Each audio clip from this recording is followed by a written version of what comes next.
कोई ज़रूरी नहीं है कि हम 13 अगस्त, 14 अगस्त, 12 अगस्त आपसे आज़ादी पे बात कर ले। मुझे आज़ादी का आज ख्याल आया क्योंकि मैंने कल कुछ पढ़ा और बड़ा अलग तरीके का था, तो मैं सोचा मैं आज एक कविता पढ़ रहा था मानव कौल की, 2 दिन पहले पढ़ा था और बड़ी अच्छी कविता है। शीर्षक कुछ और है पर संदेश जो है वो आज़ादी। कविता का शीर्षक है पाली हुई खुशियाँ। खुशियों को अपने पास पकड़कर रखने की हमारी सारी असफलताएं ही, जिनका गुस्सा हम अंत में जानवरों और पक्षियों पे निकालते हैं। हम पक्षियों के खुले आसमान में उड़ने के उनके अधिकार को छीनकर उन्हें पिंजरे में बंद कर लेते हैं और उससे ये उपेक्षा रखते हैं कि वो हमारे बच्चों का नाम बोलना सीख जाए।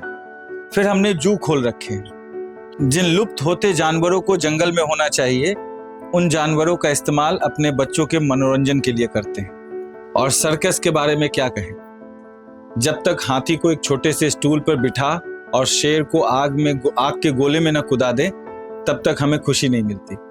और ये सब हमारे बच्चे ऐसे देखते हैं जैसे इस धरती पर जितने जानवर पक्षी हैं वो महज हमारे मनोरंजन के लिए ही बने।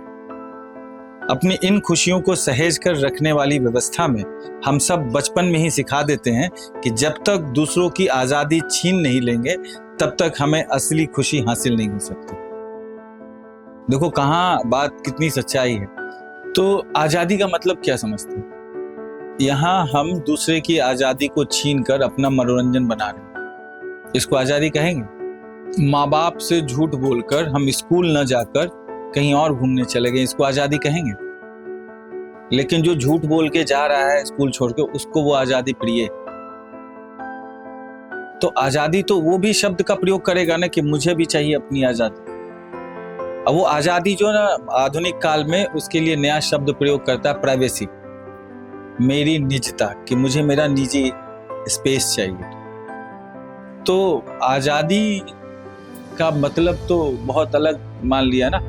आज़ादी का मतलब कि हम पाबंदी ना हो मेरे पे, ये आज़ादी है। पाबंदी तो होगी ही।